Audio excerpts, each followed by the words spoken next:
తర్వాత ఏం జరిగింది మనకు తెలుసు. అది ఇక్కడ దేవుని వాక్యంలో ఎక్కడ చూసినా సరే, ఎక్కడైనా చూడండి, యోవాబు ఒక మాట అన్నాడు, మన జనుల నిమిత్తము, మరి మన దేవుని పట్టణముల నిమిత్తము మనం దీనత్వము చూపుదాము. దేవుని దృష్టికి ఏది అనుకూలమైంది అది చేయను గాక. అప్పుడు కూడా అన్నాడు, దేవుని దృష్టికి ఏది అనుకూలమైంది చేయను. నువ్వు నాకు సహాయానికి రా, అవసరమైతే నీకు అవసరమైతే నేను. వాళ్ళిద్దరు యుద్ధం చేసినారు. తర్వాత ఏదో జరిగింది, అమ్మజీలు వాళ్ళు పారిపోవడం. దావీదు తెలిసి దావీదు కూడా వచ్చి తగులుకున్నాడు అన్ని వైపుల నుంచి, ఎవరి స్థాయిలో వాళ్ళు. దావీదు ఈ సంగతి తెలిసినప్పుడు దావీదు ఏం చేసినాడు, తను కూడా సైన్యాన్ని సమకూర్చుకొని వాళ్ళకు సహాయకరంగా ఎదుర్కొని యుద్ధం చేసినాడు. దేవుడు గొప్ప విజయాన్ని ఇచ్చినాడు. మనకు కూడా అంతే. కొత్త మందంలో కూడా మనం ఏక మనసుతో ఏక ఆత్మతో చేస్తే, సమర్పణతో, నాకు నష్టమైన పర్వాలేదు, నా కుటుంబానికి నష్టమైన పర్వాలేదు అనేటువంటి ఇదిలో మనం పోవాలి. ఇప్పుడు ఇక్కడ ఏం జరిగిందంట, ఎన్నో స్థలాలు దేవుని వాక్యంలో ఎక్కడైనా చూడండి, యెహోయాదా అనేవాడు ప్రాణాలకు తెగించి మరి యోవాషును రాజుగా చేసినాడు. ప్రాణాలకు తెగించి దాచిపెట్టి దేవుని మందిరంలో ఆ ఒక్కడు విడవబడితే ఒక్కడైన యోవాషును పట్టుకొని, ఎందుకంటే దైవికమైన క్రమము యూదా గోత్రపు ఆ రాజవంశం వారే అక్కడ సింహాసనం చేయాలి నిలబెట్టాడు, ప్రాణాలకు తెగించి. అట్లా ఎన్నో సందర్భాలు దేవుని సేవకులుగా మనకు బాగా తెలుసు. మనం వాక్యం చెప్పేటప్పుడు ఎట్లా చెప్తాం, మనం షడ్రక మేషక అబేద్నెగో రక్షించకపోయినా అని చెప్తాం. చెప్పేటప్పుడు మాత్రం ఎంతో బాగా చెప్తాం, మనం ఎంతో బాగా ధైర్యంగా. సింహం కోరలు వేసినా ఏమి కాలేదని అంటాం, మనం దేవుడు మూసిపారేసినాడు అని అంటాం. ఇవన్నీ మనం చెప్తాం, ఎందుకంటే మనం బోధ చేసేది తప్పదు, ఏదో ఒక బోధ చేయాలా. ఇప్పుడుది కాకపోతే రేపు ఇంకోటి కొత్త చెప్పాలా, దాని కొరకు మనం ఏదైనా చేసుకుంటూ పోతాం. అది ఇక్కడ అనుభవంలోకి వచ్చేసరికి మనం చూడగలుగుతూ ఉంటున్నాం. ఎక్కడైనా కొద్దిమంది ఎస్తేరు మొదటికి వాళ్ళు కొంతమంది తోడైనారు. గిద్యోను ఒక్కడే స్టార్ట్ అయినాడు, తర్వాత స్నేహితులు, తర్వాత ఇంట్లోని వారు, తర్వాత బంధువులు, తర్వాత ఇతర గోత్రాల వారు. కనుక ఒక ప్రారంభం అనేది దేవుని కొరకు, దేవుని ప్రజల కొరకు అనేది మనం కలిగి ఉంటే ప్రభు తప్పకుండా సహాయం చేస్తాడు. ఎందుకంటే మనం నిలబడాలి. పిరికితనం కలిగిన ఆత్మ దేవుడు ఇవ్వలేదు, కానీ ఏదో అవకాశవాదం కాదు. మంది అవకాశం ఎట్లా చూసుకొని అట్లా తిరగడం అనేటువంటిది, దానివల్ల ఏమీ ప్రయోజనం లేదు, అస్థిరులుగా ఉండడము అనేటువంటిది. కనుక ఇక్కడ దేవుని వాక్యంలో పిరికితనం కలిగిన ఆత్మను దేవుడు మనకు అనుగ్రహించలేదు. కొన్ని విషయాలు కొన్ని జరిగినాయి, అది దానివల్ల చెప్పడం కూడా పెద్ద ప్రయోజనం ఏమి ఉండదు. అయితే నా మీద రిస్ట్రైనింగ్ ఆర్డర్స్ వచ్చినాయి, నా మీద జాన్ సుబ్బారెడ్డి మీద, ఇట్లా 5 ట్రస్టీస్ మీద, ఇది షెడ్యూల్డ్ ప్రాపర్టీ సొసైటీది అని ఏదో చెప్పినారు. సొసైటీ రద్దు అయిందని ఒక కోర్టులో, రద్దు కాలేదని ఒక కోర్టులో. ఇవన్నీ లోయర్ కోర్ట్సే. లోయర్ కోర్ట్స్ ఒక జిల్లాది ఇంకో జిల్లాకి చెల్లదు, ఆ జిల్లాది ఇంకో జిల్లాకి చెల్లదు. జిల్లాది స్టేట్ మొత్తానికి చెల్లేటట్టు అయితే హైకోర్టులో అవసరం లేదు. జిల్లాదే దేశం మొత్తానికి చెందితే సుప్రీంకోర్టులో అవసరం లేదు. అన్ని కోర్టులు అవసరం లేదు. ఒక చిన్న కోర్టు పెట్టుకుని ఇదే ప్రపంచానికి అనొచ్చు. న్యాయాన్ని తెప్పివేసేటప్పుడు రకరకాలుగా మాట్లాడుతూ ఉంటారు, తెలియని వాళ్ళు నమ్ముతూ ఉంటారు. కొన్నిసార్లు కూడా చెప్పాను, తెలియని వాళ్ళు నమ్ముతూ ఉంటారు. ఒక సందర్భంలో నేను వీరాచార్య డైరెక్ట్ అడిగింది, ఏంటి సొసైటీ అంటావేంటి, మాది నీదా సొసైటీ? మా అందరిది. మేము పెట్టినాం సొసైటీలో ప్రాపర్టీస్, మేము పెట్టినాం ట్రస్టులో ప్రాపర్టీస్, నువ్వేం పెట్టినావు అని అడిగినా. నువ్వేం పెట్టినావు మాది సొసైటీ అంటావు? దానికి జవాబు లేదు. ఇంకోసారి నేను అన్నాను, ఒకసారి ఫోన్లో అన్నాడు, కోర్టులు మమ్మల్ని చేసుకోవద్దని చెప్పలేదని అన్నాడు. కానీ నేను కోర్టులు నిన్ను చేసుకోమని కూడా చెప్పలేదు కదా అన్నాను. నిన్ను చేసుకోమని కూడా చెప్పలేదు అంటే దానికి కూడా జవాబు లేదు. ఇంకోసారి ఒక సమస్య వచ్చినప్పుడు నేను గట్టిగా చెప్పిన అందరి ముందు, ఇదే మాట సొసైటీ అని అంటే, సొసైటీ నీది కాదయ్య, అది సొసైటీ అందరిది, అందరు ఆస్తులు పెట్టినారు, నువ్వు నాట్ ఓనర్, నువ్వు యజమాని కాదు దీనికి అని చెప్తే ఒక మాట చెప్పినాను. కోర్టులో నేను చేసుకోమని ఎక్కడైనా ఒక ఆర్డర్ చూపి, కొన్ని రిజిస్టర్ ఆఫీసులో నీ బాడీని చేసుకోమని ఒక ఆర్డర్ చూపి అంటే జవాబు లేదు దానికి. ఇంకా కొన్నిసార్లు మాట్లాడినప్పుడు మీరు కూడా వస్తే చేస్తామంటే, ఒరిజినల్ సొసైటీ అయితే చెప్పండి, ఒరిజినల్ సొసైటీని తీసుకొచ్చే మార్గం ఉంటే చెప్పండి, అప్పుడు చేస్తాం. కానీ ఒరిజినల్ సొసైటీ పేరులో మీరు ఒక బాడీ పెట్టుకుంటే మేము చేయం దానికి అని వాళ్ళకి ఆర్డర్ రాకముందు కూడా చెప్పిన. ఎవరు ఓడిపోయినా ఎవరు గెలిచినా వాళ్ళతో చెప్పినా నేను, మనం కలిసి కూర్చున్నాం, మాట్లాడుకున్నాం, ప్రార్థన చేసుకున్నాం. ఒకవేళ సొసైటీకి పోయేదానికి మార్గం ఉంటే పోదాం అని ఆయన అన్నాడు. ఇది రాదు, ఆ సొసైటీ రాదని 2 సార్లు అని నేను, ఆయన చెప్తున్నాడు కదా రాదని, మరి ఎట్లా కలిసి పనిచేయాలా అంటే ఈ బాడీతోనే జరుపుకుందామని అంటే, అప్పుడు అది మనం అబద్ధానికి మనం కూడా ఏకీపించినట్లే. అబద్ధానికి అట్లా చేయలేము మనం.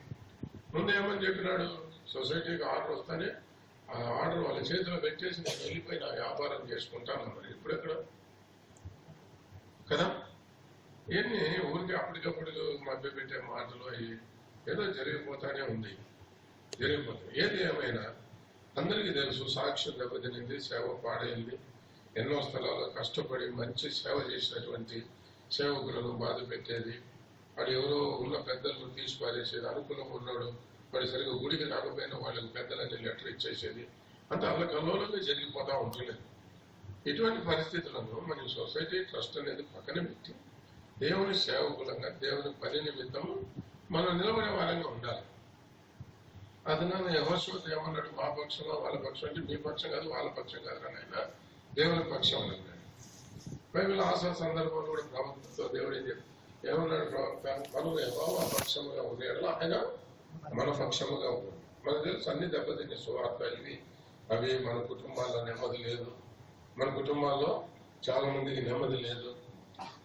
నాకు ఫోన్ చేసి ఒకరోజు అన్నాడు యువరాజు ఏమనంటే, కాంపౌండ్ లో కొంతమంది మీద నేను కేసు వేసుకున్నాను, రికవరీ ఆఫ్ పొజిషన్ అని కేసు వేస్తున్నానంటే, ఈ స్థలంలో మీరు ఎందుకున్నారు, మీకు ఏం అధికారం ఉందని వాళ్ళ లోపల నేను ఫ్యామిలీ క్వార్టర్స్ 3-4 పేర్లు చెప్పి వాళ్ళ మీద వేస్తున్నారు అని అన్నాడు.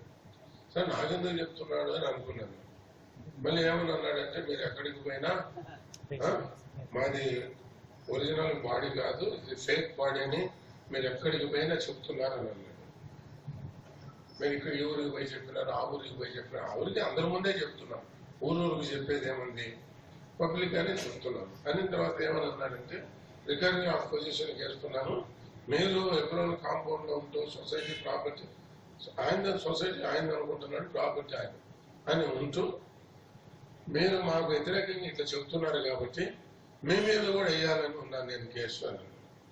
కానీ నేనన్నా, నేను వేయమంటే వేస్తావు, నేను ఆపమంటే ఆగుతావా అని అన్నా.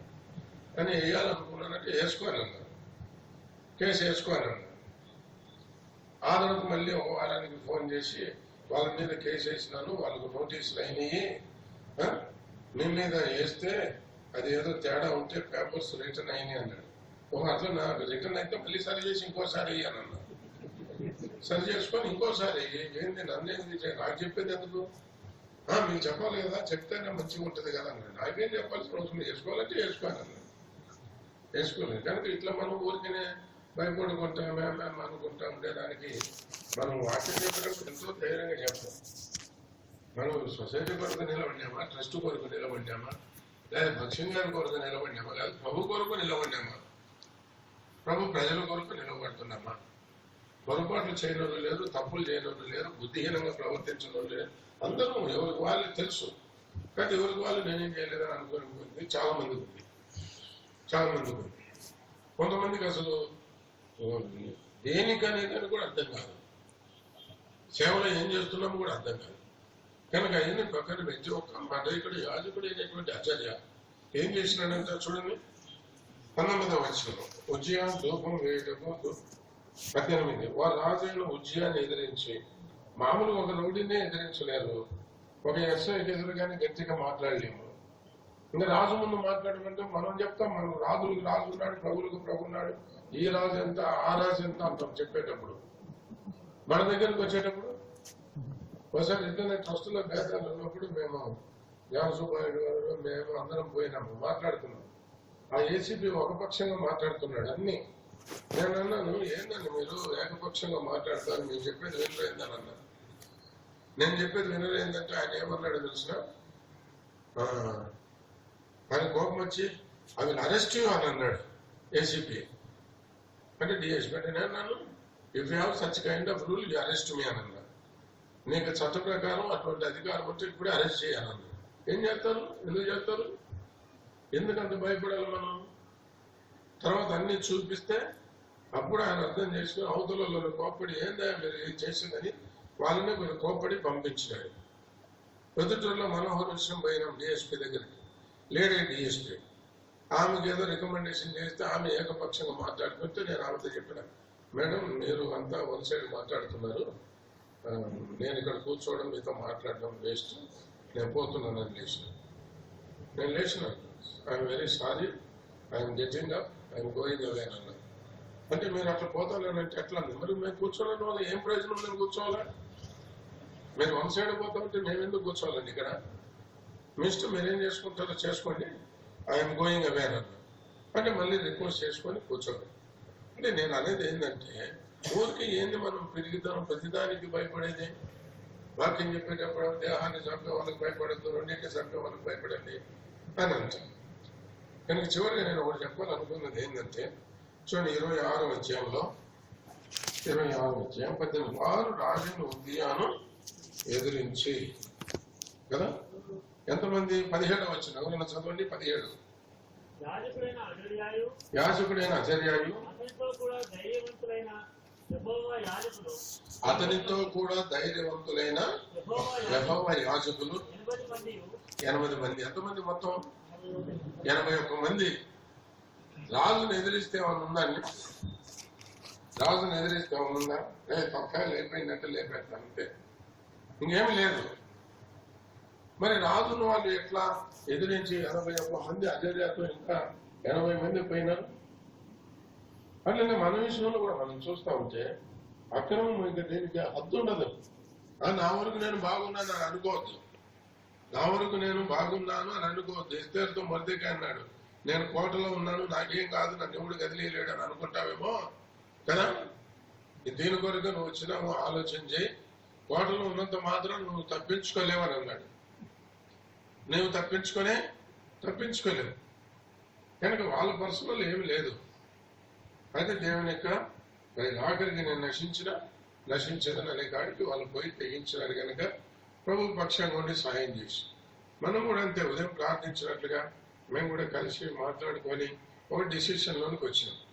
ఇది సొసైటీ ట్రస్ట్ సమస్య కాదు, ఇది మూడో వ్యక్తి సేవ చేయనటువంటి వాడు, ఎవరు కూడా తెలియనటువంటి వాడు, ఎక్కడి నుంచి వచ్చినాడు, ఎట్లా వచ్చినాడో తెలియనటువంటి వాడు ఏదో ఒక సొసైటీ తరఫున ఆర్డర్ తెచ్చి సొసైటీని పక్కన పెట్టి మేమే సొసైటీ అని చేసుకుంటూ ఉంటే మనం చూస్తూ ఉండలేము. ముందు మన పని ఏంది? మనం ప్రార్థన చేస్తాం. కొన్ని సొసైటీ ట్రస్ట్ అని అంటారు, కొన్ని కోర్టుల్లో సొసైటీ అని వస్తుంది, కొన్ని కోర్టుల్లో ట్రస్ట్ అని వస్తూ ఉంది. అది లీగల్ బ్యాటిల్. దానికి మళ్ళీ మనం కూర్చొని నెమ్మదిగా మాట్లాడి ఏమి మనకు కూడుగుడ్డ పెట్టేటివి కాదు, లేదా సేవకు ఉపయోగకరమైనవి కాదు.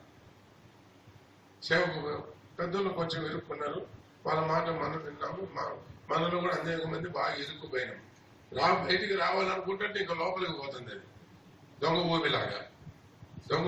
ఇంకా ఇక్కడ ఆయన సుబ్బరాజు బ్రదర్ ఉన్నాడు, ఆయన ఎన్నో సంవత్సరాలు ప్రయాసపడి సేవ చేసినాడు. ఆయన 2 అంతస్తుల మందిరం కట్టినాడు. ఎవరో ఒక సేవకుడు చేసినారు. ఈ సేవకులు కూడా అసలు అక్కడ సేవకుడు ఉన్నాడు అనేది లేదు, మొత్తం సామాన్ ఎత్తుకొని పోయి దిగేయడమే అక్కడ.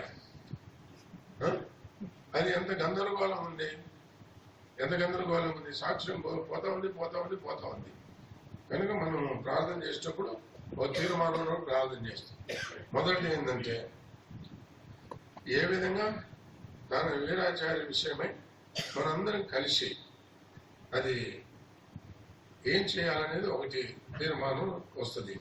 రెండవది వచ్చేసి లీగల్గా కూడా మనందరం కలిసి ఒక అప్లికేషన్ ఇవ్వాలి. ఏమని ఇవ్వాలా? మనందరం కూడా సేవకులు కానీ విశ్వాసులు కానీ సంతకాలు పెట్టి ఇట్లా అనాథరైజ్డ్ పర్సన్ వచ్చి నేనే అని అన్నట్లుగా చేస్తూ సంఘాలన్నింటినీ సేవకులందరినీ డిస్టర్బ్ చేస్తున్నాడు కనుక ఇది దీని మీద మీరు ఎంక్వైరీ చేయండి అనేది ఒక అప్లికేషన్ హైకోర్టు చీఫ్ జస్టిస్ కు పెట్టాలి. న్యాయ ప్రకారంగా అందరం కలిసి ఇందులో ఉన్నటువంటిది ఇది అధికారం లేకుండానే ఒక ఫేక్ బాడీ ద్వారా మేమే సొసైటీ అని చెప్పి మోసం చేస్తున్నారు, దీని మీద యాక్షన్ తీసుకోండి. అది ఒకటి. రెండోది, డిపార్ట్మెంట్కైనా సరే ఇప్పుడు ఎబ్రోన్లో పరిస్థితి ఎట్లుంది? సిస్టర్స్ను చాలా బాధపడిపోతున్నారు. మేమే సొసైటీతో కలిసి పని చేస్తామని అంటేనే మీకు పరిచయాలు. సిస్టర్స్ మినిస్టర్ అంతా ఆగిపోయింది ఎబ్రోన్ నుంచి. ఎవరో కొద్దిమంది. సరే, మన సంగతి అంటే సేవకులు, నాయకులు మన మీద ఏదో దౌర్జన్యం చేయాలనో మనల్ని బలహీనపరచాలనో అది వేరే సంగతి, వాళ్ళ ప్రయత్నం. అయితే స్థానిక విశ్వాసులు కూడా లోపలికి పోనిచ్చేది, స్కూటర్లు తీసుకొని పోకుండా బజార్లో పెట్టుకునేది పోయింది. ఇటువంటిది ఇప్పుడు కూడా మళ్ళీ ఇంకొక కంప్లైంట్ ఇచ్చినారు. ఏమని ఇచ్చినారు? ఇట్లా దొమ్మిగా వచ్చి ఎబ్రోన్లో మా మీద పడతారంట. దొమ్మిగా వచ్చి మా మీద ఎబ్రోన్లో పడతారంట. ఆసియా నాకు ఒక ఫోన్ చేసి, మన జాన్ సుబ్బారెడ్డి గారికి ఒక ఫోన్ చేసి, జాన్ సుబ్బారెడ్డి గారు ఏం సార్ మీరంతా కలిసి మాట్లాడుకొని ఇక్కడికి వస్తారంట కదా అని అంటే, నా డిసిషన్ కాదండి, మేము పాత్రలు అందరము విశ్వాసులు మేము కలుసుకొని మాట్లాడుకొని అందరూ ఏమనుకుంటే అది చేస్తామని అన్నాడు. అందరం ఏదనుకుంటే అది చేస్తాం. కనుక ఇప్పుడు ఇది ఏంటంటే మనం కలిసి నిలవబడే సమయం, లేకపోతే టోటల్గా అందరినీ శత్రువులు చెదరగొచ్చేటువంటి సమయం. అజర్యం అతనితో ఉన్నటువంటి 80 మంది ధైర్యవంతులైనటువంటి యాజకులు ముందుకు వచ్చినప్పుడు వాళ్ళకి ఏం జరుగుతుందో తెలియదు. అది దేవుడు అద్భుతంగా సహాయం చేస్తూ వచ్చినాడు. దేవుడు అద్భుతంగా సహాయం చేశాడు. అట్లనే మనం కూడా ఒక్కటిగా పూనుకొని మనం ముందుకు పోయి ఈ వీరాచారి ఆ ఫేక్ బాడీ మీద మనందరం కలిసి పూనుకుంటే అది బహు సులభంగా జరిగిపోతుంది. బహుశా మనకేం గొడవలు లేవు, అల్లరి చేయాల్సిన అవసరం లేదు, ఇంకేదో చేయాల్సినటువంటి అవసరం లేదు. కొంతసేపు ప్రార్థన చేయండి. ఆ తర్వాత మళ్ళీ ఏమైనా పంచుకునే విషయాలు ఉంటే అవి కూడా పంచుకుంటాం. ఇప్పుడు అది ఒకటి ఉంది. ఇంకో సహోదరుడు అయితే ఏమని అన్నాడంటే, అన్న సంఘంలో ఎట్లుండాలా, సేవకుడు ఎట్లుండాలా, పరిచారకులు ఎట్లుండాలా, అడ్మినిస్ట్రేషన్ ఇట్లా జరగాల అని చెప్పి మీరు ఒక ఫార్మాట్ రాసి మీరు అందరికి ఇస్తే మంచిదన్నా, దీని ప్రకారం సేవ జరగాలనేది బాగుంటుంది కదా అని. సరే, ఉదయం జాన్ సుబ్బారెడ్డి కదా అన్నారు. సరే, మనం ఒక 5 మంది 6 మంది ఒక 10 మంది కూర్చొని ఈ వాక్య ప్రకారం సంఘాలు ఇట్లా జరగాల అని ఒక ఫార్మాట్ కూడా మనం తయారు చేసుకుందాం అని చెప్పి. కనుక ఈ 2 విషయాల కొరకు కూడా ప్రార్థన చేయండి. ఒకటి, నాకు నష్టమైనా పర్వాలేదు అనే దాంట్లోనే మనం ముందుకు పోవాలి. నా వరకు నాకేందని అనుకుంటే ఎస్తేరు కూడా ఏమన్నాడు, అక్కడున్నా కూడా నువ్వు తప్పించుకోలేవు, కోటలో ఉన్నా కూడా నువ్వు తప్పించుకోలేవు. కనుక ఈ గురి కలిగి మనం ప్రార్థన చేస్తాం. ఈ 2 విషయాలు, ఒకటి ఏ విధంగా అందరం కలిసి రిటర్న్ గా మనం యాక్షన్ తీసుకోవాలి, అది మొదటిది. రెండవది వచ్చేసి ఇటు మరి దౌర్జన్యాలకు డిపార్ట్మెంట్ కూడా మనం ఒక కంప్లైంట్ అందరం కలిసేయాలి. ఎందుకని ఇట్లా ఆంధ్రాలో తెలంగాణలో ఆడ సంఘాల మీద పోయి సడన్ గా పడేది, లేకపోతే అక్కడ నలుగురిని రెచ్చగొట్టేది, ఈ రాత్రికే వెళ్ళిపోవాలి సామాన్ తీసుకొని అనేది చాలా బాధలు పడుతూ ఉన్నారు. మేము మీ అందరికంటే అక్కడ లోపల ఉండి నేను నా పరిస్థితి, నా కుటుంబ పరిస్థితి మేమేమి ఆలోచన చేయడం లేదు. కనుక అందరూ కూడా కలిసి ప్రార్థన చేయని ఆ తర్వాత మనం ఏం చేయాలని అనుకునేది మనం కలిసి చేద్దాం. ఎంతవరకు గుర్తు పెట్టుకోనండి, ఈ వచనాలను బట్టి ఆధారం చేసుకొని ప్రభు కొరకు అందరం కలిసి నిలబడి పూనుకుంటే దేవుడు మనకి తప్పకుండా సహాయం చేస్తాడు. ధైర్యం వహించమనింది, దానికి పూనుకోనమనింది. అప్పుడు మీ కార్యము సఫలమగును. ధైర్యమే కాదు, తర్వాత ఏం చేయమనింది, పనికి పూనుకోవాలి. ఆ తర్వాత ఏం చేస్తాడు, దేవుడు మనకు తోడుగుండి కార్యము సఫలం చేస్తాడు. అటువంటి హృదయాలకి కొంతమంది సేవకులు ఉన్నారు, వాళ్ళకి ఇంకా కష్టం ఉంది. అయినా కానీ వాళ్ళు ప్రభు కొరకు నిలబడాలని. ఇప్పుడు యశ్వాదం బ్రదర్ ఉన్నారు, ఆయన పోయేటప్పుడు నువ్వు దేనికి పోతున్నావు, నిన్ను పిలిచింది ట్రస్టీలు కదా, అది ట్రస్ట్ మీటింగ్, ఇది ట్రస్ట్ మీటింగ్ అయితే ఇది ట్రస్ట్ మీటింగ్. ఆ ట్రస్ట్ మీటింగ్ అయితే మేము 5 మందే ఉంటాం. ట్రస్ట్ మీటింగ్ కాదు, ట్రస్ట్ వాళ్ళు పెట్టిన మీటింగ్ కాదు. ఇది అందరికీ చాలా రోజుల నుంచి ఇది మనసులో ఉంది.